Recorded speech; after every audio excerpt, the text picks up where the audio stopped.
Madali lang talaga mag-copy ng link ng iba or video ng iba. Pero yung masaklap, kapag mapatawan po tayo ng tinatawag na reuse content, mas mahirap po yun bilang YouTuber. Monetize ka na, tapos napatawan ka pa ng reuse content. So,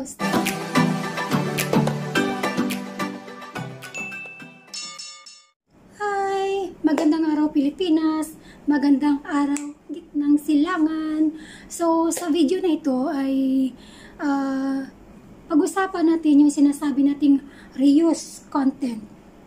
Ito yung reuse content, ito yung pinaka masaklap or pinaka malungkot bilang isang YouTuber, monetize ka man o kung hindi. Kasi kapag hindi ka pa monetize at mag-apply ka ng YPP program ni YouTube, kapag ikaw ay may reuse content, mag-i-email po sa iyo si YouTube na hindi ka makakapasa dahil sa iyong reuse content. So, kailangan mo yung isa-isahin sa iyong YouTube studio. Kung hindi kasi, yung problema kasi guys, no, hindi dinidetalye ni YouTube kung saan kang video na reuse. Kung aling video ka na reuse dyan. Kaya kailangan po, 1 month po kasi yan bago ka mag-apply uli for your YPP. Kailangan po sa 1 month na yan ay masipag po tayo sa pag-upload ng video na atin talaga. So, yung mga video po na ni-upload natin bago po tayo nag-apply sa YPP ni YouTube, isa-isahin po natin yan. Yung tags, title, description, yung mga misleading information, pakiayos na po natin yan. Kasi, sabi ko nga po, hindi dinidetalye or hindi specific na binibigay ni YouTube kung anong video ka na reuse content. Kasi, kailangan po natin isa-isahin yung mga video po natin para po makapasa naman po tayo sa YPP ni YouTube. Huwag na po tayong mag-reuse or mag-copy po ng ibang video kasi mahirapan po talaga tayo sa pag-apply po sa monetization po ni YouTube. Sa isang buwan po na yan, bago po tayo mag-apply, kailangan po tayo mag-upload talaga ng mga video na mukha po natin yung nasa video. Huwag na po tayong kahit personal video lang, kahit sabihin na natin wala na masyadong editing. Basta yung makikita po ni YouTube, yung mukha po natin mismo sa video na yon.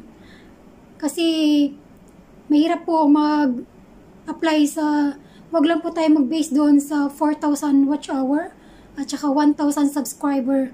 Kailangan po bago po tayo mag-apply for monetization, kailangan po wala po tayong reuse na content.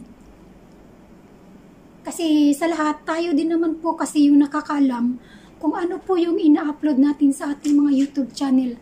Tayo po yung may-ari, kaya tayo po yung nakakaalam. Kaya pakiingatan po natin bago po tayo mag-apply for monetization. Mahirap po mag-YouTube.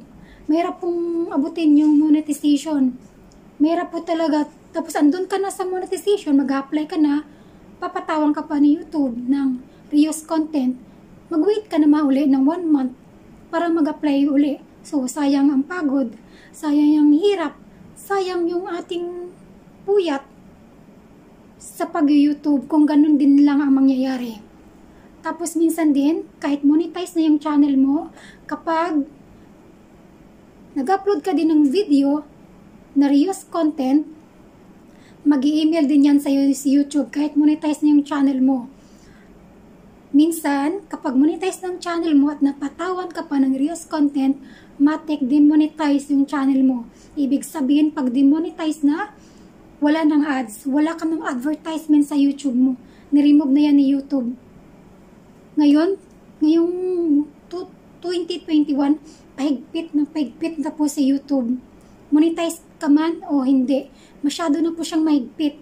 Kaya minsan, yung mga reuse content natin or copyright pa yan, reuse content, lalo na yung reuse content, minsan, nagiging dahilan din siya ng ating disable AdSense. O di kaya, demonetize yung ating channel. Kaya guys, katulad nyo, katulad ko, small creator pa din ako, unti-unti akong searching improve kahit pakunti-kunti lang. Mag-search po tayo sa mga vlogger or sa mga YouTuber tips para po makatulong din po sa ating mga YouTube channel. Wag na po tayong isip pa. Pwede po tayong gumamit po ng mga trending video. Gawa mo siya ng reaction video. Basta may mukha mo lang sa video na gumagawa ka ng reaction video.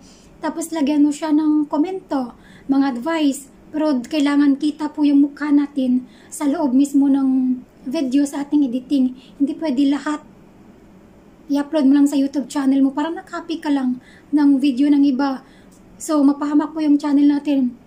Mapapatawan po tayo ng reuse content. Guys, mahirap po mag-YouTube. Madali lang talaga mag-copy ng link ng iba or video ng iba. Pero yung masaklap, kapag mapatawan po tayo ng tinatawag na reuse content, mas mahirap po yun bilang YouTuber. Monetize ka na, tapos napatawan ka pa ng reuse content. So, sobrang mahirap po yan, guys. Kaya ingat-ingat din po tayo sa pag-upload ng ating mga video. Lalo na ngayon, sobrang higpit na talaga ni YouTube. 2021, may mga bagong terms na sa ngayon. Diba, June? Marami na siyang terms. Diba, sabi nga, yung mga non-monetized channel, nitong June, magkakaroon na sila ng ads. Ibig sabihin, lahat ng video sa YouTube, may magkakaroon na ng ads. Pero yung mga hindi pa monetize, yung kita nila, ay talaga hindi pa talaga mapupunta sa kanila. So, tanong, saan pupunta yung kita ng mga non-monetize? Eh de, syempre, walang iba kundi kay YouTube pa rin. Kasi hindi pa sila naka-reach ng 4,000 watch hour, tsaka 1,000 subscriber. Hindi pa monetize yung channel na. So, meron na kita si YouTube sa mga non-monetized channel. Gayon po yung mundo ng YouTube. Kasi aminin man po natin at sa hindi, ang YouTube po ay isang business. Business po yung YouTube. Kaya ingat-ingat po tayo mga kapatid sa mga video po natin na ina-upload. Huwag na po tayong trending pa sa iba, or example, gumamit po tayo ng mga TikTok compilation. Alam ko, yung mga TikTok compilation na yan, paano yan i-pronounce? Compilation, nga ganon. Masyado po yung bawal, or hindi siya bawal, kundi pwedeng dahilan yan para magkaroon ka ng reuse content. Wag na po nating isipin mag-upload ng mga TikTok compilation na yan, kasi kahit umabot pa yan ng million views, kung mapapahamak naman lang ang yung channel, di bali na lang, di ba? Mas okay na yung mga personal natin na mga video, yung i-upload natin, mukha natin, para safe po tayo. Safe po yung ating mga YouTube channel. Mas okay po din na bilang mga monetized channel, twice a week po tayo mag-upload for update po sa ating YouTube channel. Hindi yung kung kailan mo lang gusto, 1 month ka mag-upload, mas okay po na twice a week or once a week, mas okay. Twice a week po tayo mag-upload para po updated po tayo lagi sa YouTube. So guys, ingat-ingat po tayo ngayon guys. Masyadong mahigpit na po sa YouTube. Kaya ingatan po natin lahat yung ating mga YouTube channel. Para din po sa atin yan. Kasi mahirap po talaga mag-YouTube. Mahirap magsimula sa zero. Alam po natin lahat yan. Napakahirap. Kaya enjoy lang po tayo. Ingatan po natin ang YouTube natin sa alam natin na paraan na maging safe po ang ating channel. Lalo na po sa mga reuse video, reuse content na yan.